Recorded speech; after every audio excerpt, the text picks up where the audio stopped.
Hi friends, ఎలా ఉన్నారు? ఈరోజు మనం ఒక కొత్త వీడియో అయితే మేము ముందుకు రావడం అయితే జరిగిందనమాట. గత కొద్ది రోజులుగా టీజీ టెట్ సంబంధించినటువంటి సోషల్ స్టడీస్ సంబంధించిన వీడియోస్ అయితే మనం చేసుకోవడం అయితే జరుగుతుందనమాట. అందులో భాగంగా మనం మొదటి 2 కాన్సెప్ట్లు కంప్లీట్గా పూర్తి చేసి థర్డ్ కాన్సెప్ట్లోకి వెళ్ళడం జరిగింది. మొదటి కాన్సెప్ట్లో మనకి జియోగ్రఫీ అంశాలు, అదేవిధంగా సెకండ్ కాన్సెప్ట్లో మనకి ఎకనామిక్స్ అంశాలు, థర్డ్ కాన్సెప్ట్లో మనకి పాలిటీ అండ్ హిస్టరీ అంశాలు మనకి ఇవ్వడం జరిగింది. ఒకసారి చూసే ప్రయత్నం అయితే చేద్దాం. ఇక్కడ భూమిపై వైవిధ్యం చూసినట్లయితే పటాలు, స్కేలు, గ్లోబ్, మహాసముద్రాలు, సౌరశక్తి, సూర్యపుటం, అదేవిధంగా శీతోష్ణితి మూలకాలు, వర్షపాతం రకాలు, ఐరోపా, ఆఫ్రికా ఖండాల గురించి, భారతదేశం మరియు తెలంగాణ భౌగోళిక శాస్త్రం, భౌతిక స్వరూపాలు, ఇవన్నీ కూడా మనం డిస్కస్ చేయడం అయితే జరిగింది. దీనికి సంబంధించిన గ్రాండ్ టెస్ట్ కూడా మనం నిర్వహించుకోవడం అయితే జరిగింది. నెక్స్ట్గా ఉన్నటువంటిది ఉత్పత్తి, వినిమయం మరియు జీవనాధారాలు. ఇందులో మనకి 10 కాన్సెప్ట్లు అయితే ఇవ్వడం జరిగిందనమాట. సో ఇదంతా కూడా మనం కంప్లీట్ చేసుకోవడం జరిగింది. దీనికి సంబంధించిన గ్రాండ్ టెస్ట్ కూడా మనం నిర్వహించుకోవడం అయితే జరిగిందనమాట. సో ఇంతవరకు మనం చెప్పుకొని దీనికి సంబంధించిన గ్రాండ్ టెస్ట్ కూడా నిర్వహించుకోవడం జరిగింది. నెక్స్ట్ మనం చెప్పుకోబోతున్నది రాజకీయ వ్యవస్థలు మరియు పరిపాలన. ఇందులో మనం 1వ కాన్సెప్ట్ గిరిజన పంచాయతీ వ్యవస్థ, 2వది రాజ్యాలు మరియు గణతంత్ర రాజ్యాల ఆవిర్భావం, మొదటి సామ్రాజ్యాల గురించి, థర్డ్ మనం చూసినట్లయితే ప్రాంతీయ రాజ్యాలు, కాకతీయులు, విజయనగర సామ్రాజ్యము, కుతుబ్ షాహీలు, ఇవన్నీ కూడా డిస్కస్ చేయడం జరిగింది. ఇప్పుడు 4వ కాన్సెప్ట్ ఏదైతుందంటే మొఘలులు, అసఫ్ జాహీలు, బ్రిటిష్ సామ్రాజ్యం. నెక్స్ట్ చూసినట్లయితే బ్రిటిష్, అదేవిధంగా నిజాములు మరియు మొఘలుల కాలంలో జమీందారులు మరియు కౌల్దారులు, హైదరాబాదులో రైతాంగ ఉద్యమం. దీనికి సంబంధించిన పూర్తి కాన్సెప్ట్ అయితే మనం తెలుసుకునే ప్రయత్నం అయితే చేద్దాం. ఎవరైతే ఈ వీడియో చూస్తున్నారో లైక్ చేయండి. అదేవిధంగా ఈ వీడియో కనుక ఎవరికైతే ఉపయోగపడుతుందని మీరు అనుకుంటున్నారో వారికి అయితే షేర్ చేసే ప్రయత్నం అయితే చేయండి. సో మీరు కూడా వారికి హెల్ప్ చేసినట్లు కూడా ఉందన్నమాట. అదేవిధంగా మన ఛానల్ని సపోర్ట్ చేస్తూ సబ్స్క్రైబ్ చేసుకోండి. ఇలాంటి వీడియోస్ చాలా తీసుకురావడం అయితే జరుగుతుందన్నమాట. సో ఏమాత్రం ఆలస్యం చేయకుండా మనం వీడియోలోకి వెళ్ళిపోదాం. సో వీడియోకి వెళ్ళే ముందు చిన్న అనౌన్స్మెంట్ అండి. ఎవరికైతే ఈ క్లాస్ రూమ్ పీడిఎఫ్ నోట్స్ కావాలనుకుంటున్నారో వారైతే మన ఛానల్ని సబ్స్క్రైబ్ చేసుకోండి. పక్కనే ఉన్నటువంటి జాయిన్ బటన్ మీద మీరు క్లిక్ చేసినట్లయితే మీరు మెంబర్గా జాయిన్ అవుతారనమాట. సో జాయిన్ అయిన తర్వాత మీకు మొదటి నుంచి జాగ్రఫీ అంశాల నుంచి, సిలబస్ నుంచి జాగ్రఫీ అంశాలు ఏదైతే మనం చెప్పుకున్నామో అక్కడి నుంచి లాస్ట్ ఎండ్ వరకు కూడా నేను టెట్ సిలబస్ సంబంధించిన ప్రతి ఒక్క పీడిఎఫ్ మీకు పంపించడం అయితే జరుగుతుందనమాట. సో ఏమాత్రం ఆలస్యం చేయకుండా మనం వీడియోలోకి అయితే వెళ్ళిపోదాం. ఒకవేళ మీకు ఏమైనా డౌట్స్ ఉంటే కనుక ఈ నెంబర్కి అయితే కాల్ చేసే ప్రయత్నం అయితే చేయండి. 9441982312 ఈ నెంబర్కి కాల్ చేసి మీరైతే క్లారిఫై అయితే చేసుకోవచ్చు. సో ఇక్కడ మనం చూసినట్లయితే రిఫరెన్స్ నోట్స్లు చూసినట్లయితే ఇది ఎస్సీఆర్టీ 7వ తరగతిలో మనం చూసినట్లయితే ఇక్కడ చూడండి 14వ పాఠం మొఘల్ సామ్రాజ్యం, మొఘలుల పాలన, మనసబ్దారీ వ్యవస్థ గురించి మనకి అందులో 7వ తరగతిలో ఉండడం జరుగుతుంది, మొఘల్ సామ్రాజ్యం అని. నెక్స్ట్ చూసినట్లయితే 8వ తరగతిలో సాంఖ్యశాస్త్రం బుక్స్లో చూసినట్లయితే 11వ పాఠం ఏబి జమీందారులు మరియు కౌల్దారులు, అదేవిధంగా హైదరాబాద్ రాష్ట్రంలో జాతీయ విముక్తి రైతాంగ సాయుధ పోరాటం చూడవచ్చు. అదేవిధంగా 17వ పాఠం భారతదేశంలో బ్రిటిష్ సామ్రాజ్య స్థాపన సంబంధించి చూడవచ్చు అనమాట. సో 10వ తరగతిలో చూసినట్లయితే 16వ పాఠం హైదరాబాద్ రాష్ట్రంలో జాతీయోద్యమం, ఇందులో అసఫ్ జాహీ పాలన, రజాకార్ల దౌర్జన్యాలు, ఆపరేషన్ పోలో ఉంటాయి. సో చూసే ప్రయత్నించండి. అప్డేట్ ఇన్ఫర్మేషన్ కోసం, ఎక్కువ ఇన్ఫర్మేషన్ కోసం మీరు ఇంటర్మీడియట్ని చూడవచ్చు. నెక్స్ట్ మనం చూసినట్లయితే మైండ్ మ్యాప్ చూసినట్లయితే పాలకుల కాలక్రమం, భారతదేశంలో అధికార మార్పిడి, పాలకుల క్రమం. మొఘలులు 1526 నుంచి 1857 వరకు పాలించడం జరిగింది. గొప్ప పాలకులు 6. సో బాబర్, హుమాయూన్, అక్బర్, జహాంగీర్, షాజహాన్, ఔరంగజేబు, వీరు 6 అన్నమాట. నెక్స్ట్ మనం చూసినట్లయితే ఇక్కడ వ్యవస్థలు మనసబ్దారీ, జప్తు, తోడర్మల్. సో ఇక్కడ బ్రిటిష్ సామ్రాజ్యం చూసినట్లయితే ఆక్రమణ విధానాలు, సైన్య సహకార పద్ధతి, వెలస్లీ, రాజ్య సంక్రమణ సిద్ధాంతం, డెల్హౌసీ, గుర్తుపెట్టుకునే ప్రయత్నం చేయండి. శిస్తు విధానాలు చూసినట్లయితే శాశ్వత శిస్తు ఏమో కారన్వాలిస్, రైత్వారీ పద్ధతి ఏమో థామస్ మన్రో, మహల్వారీ, ఇవన్నీ కూడా మీరు గుర్తుపెట్టుకునే ప్రయత్నం అయితే చేయండి. నెక్స్ట్ మనం చూసినట్లయితే అసఫ్ జాహీలు, నిజాములు చూసినట్లయితే మొత్తం ఎంతమంది అండి? 7 పాలించడం జరిగింది. నిజాం ఉల్ ముల్క్, నిజాం అలీ ఖాన్, సికిందర్ జా, నాజిరుద్దౌలా, అఫ్జరుద్దౌలా, మీర్ మహమూద్ అలీ ఖాన్, మీర్ ఉస్మాన్ అలీ ఖాన్, గుర్తుపెట్టుకోండి 7. సో నెక్స్ట్ మనం చూసినట్లయితే రాజ్యాంగ ఉద్యమం. కారణాలు చూసినట్లయితే వెట్టి, లేవి, దొరల భూ ఆక్రమణ, పోరాటాలను చూసినట్లయితే శాఖలైలమ్మ, దొడ్డి కొమరయ్య, కమ్యూనిస్టు పార్టీ నాయకత్వం, ముగింపు ఆపరేషన్ పోలో 1948. ఇక్కడ నోట్స్ చూద్దాం మనం ఒకసారి. మొఘల్ సామ్రాజ్యం భారతదేశాన్ని సుదీర్ఘంగా పాలించిన సామ్రాజ్యం. మొదటి 6గురిని గ్రేట్ మొఘల్స్ అంటారు. ఆ తర్వాత వచ్చిన వారిని మాలి మొఘళ్ళు అని అనడం జరుగుతుంది. బాబర్ చూసినట్లయితే మొఘల్ సామ్రాజ్య స్థాపకుడు. ఎవరండి? బాబర్ 1526 మొదటి పానిపట్ యుద్ధంలో ఇబ్రహీం లోడీని ఓడించాడు.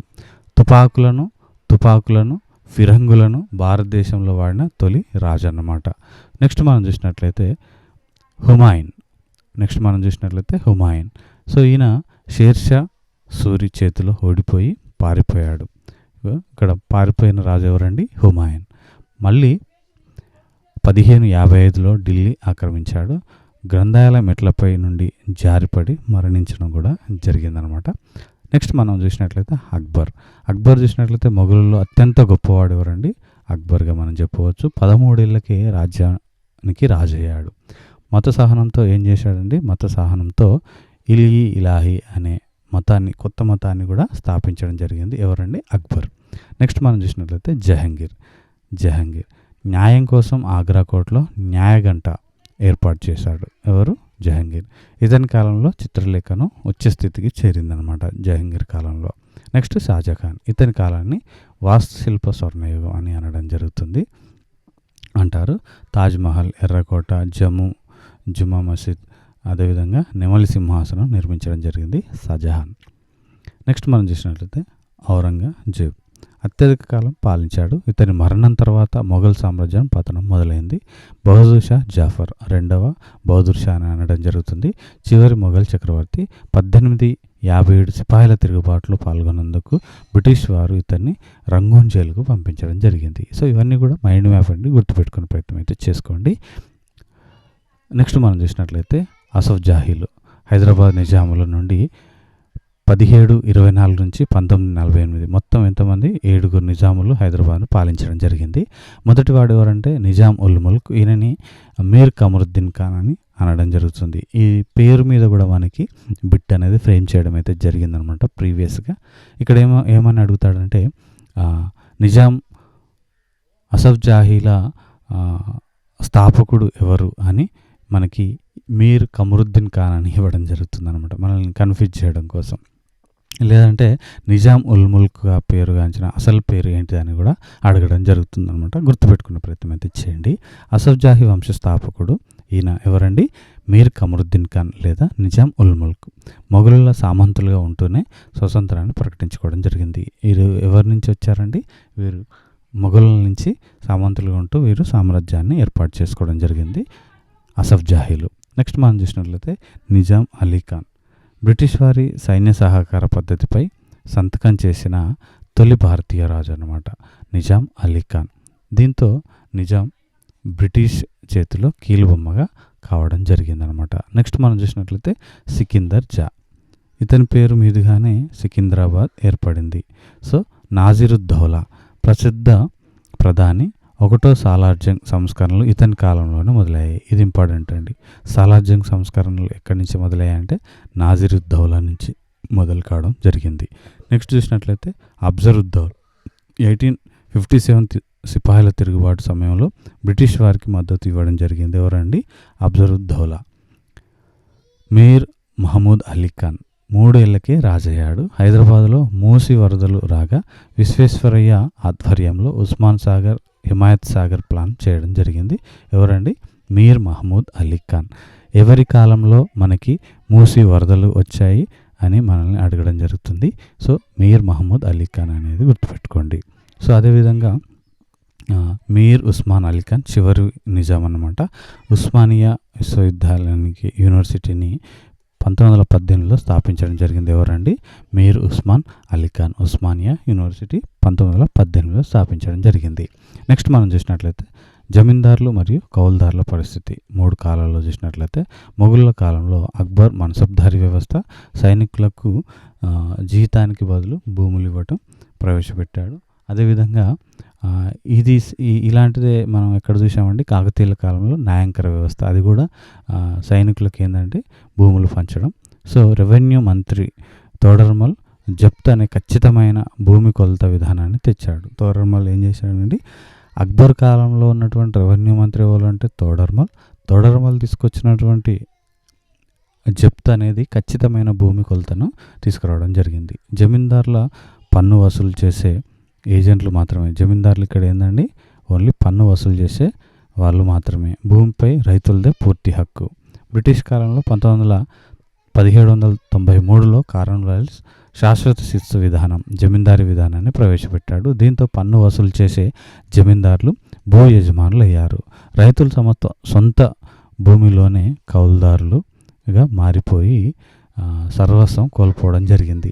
దేనివల్ల అండి, శాశ్వత శిస్తు విధానం వల్ల. కార్న్వాలిస్ తీసుకురావడం జరిగింది, శాశ్వత శిస్తు విధానం ప్రవేశపెట్టారు. దీంతో పన్ను వసూలు చేసే జమీందారులే భూ యజమానులు కావడం జరిగిందనమాట. సొంత రైతులు ఇక్కడ కౌలుదారులుగా మారిపోవడం జరిగింది ఆ విధానం వల్ల. సో నెక్స్ట్ చూసినట్లయితే నిజాం కాలంలో పన్నులు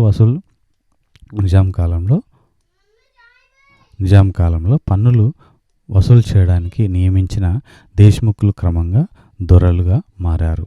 రైతుల భూములను లాక్కొని వేలాది ఎకరాల కమతాలను ఏర్పాటు చేశారు. ఉదాహరణకు విష్ణూరు రామచంద్రారెడ్డి. నెక్స్ట్ మనం చూసినట్లయితే హైదరాబాద్లో రైతాంగ ఉద్యమం. దొరల భూ ఆక్రమణలు, వెట్టి చాకిరి, ఉచితంగా దొరల ఇళ్లలో పనిచేయడం. వెట్టి అంటే ఏంటండి, ఉత్తగానే పనిచేయడం ఉచితంగా. మరియు లేవి అంటే రెండవ ప్రపంచ యుద్ధ కాలంలో రైతుల నుండి బలవంతంగా ధాన్యం లాక్కోవడం అన్నమాట.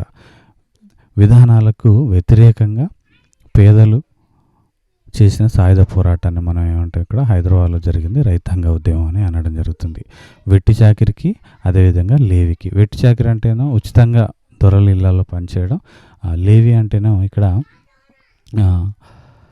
ఇది రెండవ ప్రపంచ యుద్ధ కాలంలో రైతుల నుంచి బలవంతంగా ధాన్యం లాక్కోవడం. లేవి అనేది ఏంటండి, బలవంతంగా ధాన్యాన్ని లాక్కోవడం. ముఖ్య ఘట్టాలు మనం చూసినట్లయితే పాలకుర్తిలో చాకలి ఐలమ్మ పంటను విష్ణూరు దొర లాక్కోవడానికి రాగా ఆమె ఎదిరించింది. సో 1946 జూలై 4న కడివెండి గ్రామంలో దొరల గుండాలు జరిపిన కాల్పుల్లో దొడ్డి కొమరయ్య మరణించడంతో ఇది సాయుధ పోరాటంగా మారింది. నాయకత్వం చేసినట్లయితే రావి నారాయణ రెడ్డి, బద్దం ఎల్లారెడ్డి. దున్నేవారికే భూమి అనే నిదానంతో గెరిల్లా దళాలు 10 లక్షల ఎకరాల భూమిని పేదలకు పంచడం జరిగిందనమాట. దున్నేవారికే భూమి అనే నినాదాన్ని ఎవరిచ్చారండి, రావి నారాయణ రెడ్డి, బద్దం ఎల్లారెడ్డి. సో ముగింపు మనం ఇక్కడ చూసినట్లయితే నిజాం ప్రైవేట్ సైన్యం, రజాకార్లు, కాసిం రజ్వీ నాయకత్వం, దౌర్జన్యాలు పెరగడంతో భారత ప్రభుత్వం కల్పించుకొని 1948 సెప్టెంబర్ 13 నుంచి 17 వరకు ఆపరేషన్ పోలో జరిపి నిజాం సామ్రాజ్యాన్ని భారత్లో కలిపేసింది. దీంతో వెట్టి విధానం అధికారికంగా రద్దు కావడం అయితే జరిగింది. ఈ ఆపరేషన్ పోలో అనేది చాలా ఇంపార్టెంట్ అండి, గుర్తుపెట్టుకునే ప్రయత్నం అయితే చేయండి. సో ఇదంతా కూడా ఈ కాన్సెప్ట్కి సంబంధించిన పూర్తి ఇన్ఫర్మేషన్ అండి. సో ఇది ఈరోజు ఈ వీడియో ఫ్రెండ్స్. వచ్చే వీడియోలో అయితే మళ్ళీ కలుసుకునే ప్రయత్నం అయితే చేద్దాం. అందరికీ ఆల్వేస్ థ్యాంక్ యూ. జై హింద్.